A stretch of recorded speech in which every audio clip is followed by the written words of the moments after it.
ఉంటాయి. ధైర్యవంతులు కండి, శక్తివంతులు కండి,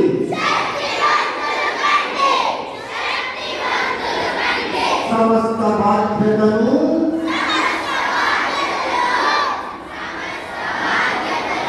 మీ భుజాలపైనే వేసుకోండి.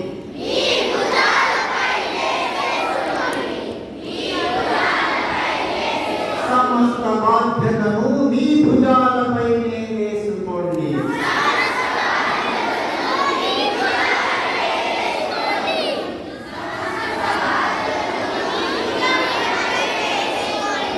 మీ భవిష్యత్తుకు మీరే నిర్మాతలని తెలుసుకోండి.